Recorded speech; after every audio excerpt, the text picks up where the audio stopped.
Dedi ki, İmam Rıza aleyhisselama dedim, Qultu li Əbil Həsən Rıza aleyhisselam, İnni tərəktu İbni Qiyamə.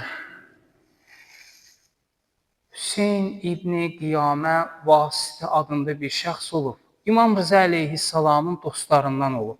Atası İmam Musa Kazımla dostluq edib. İmam Musa Kazım şəhadətə çatandan sonra İmam Rıza aleyhisselamla dostluq edib. Sonra İmam Rıza aleyhisselamı tərk edib. Tərk edib yeni bir məzhəb, yeni bir cərəyan, yeni bir təriqət yaradıb. Vaqifiyyə məzhəbinin rəislərindən olub, başçılarından olub. Bu həmin şəxs. İbn-i Qiyamə Vasiti. Bu hədisi rəvayət edən şəxs deyir ki, İmam Rıza'ya dedim ki, mən o adamı tərk etdim, daha mən onun yanına getmirəm.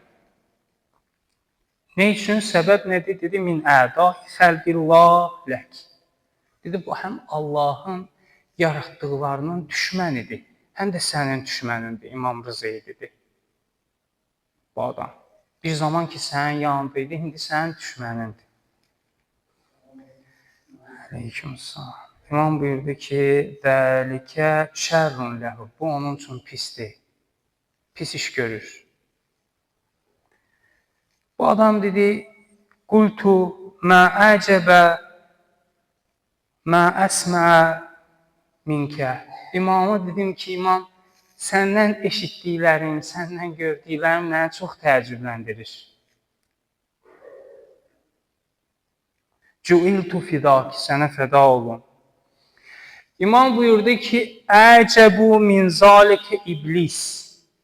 İmam buyurdu ki, bu adamdan təəccüblənməklə bir zaman bizimlə dostluq edirdi, indi bizimlə düşmənçilik edir. Sən bundan təəccüblənməklə, bundan daha təəccüblüsü iblisdir. İmam buyurdu.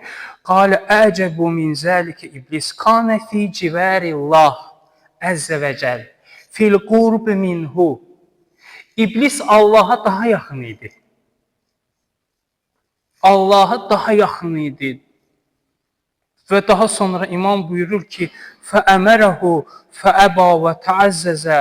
Allah Teala iblisə əmr elədi, iblis təkəbbürlük elədi, özünü uca tutdu və kanə minəl kəfirin və kafirlərdən oldu.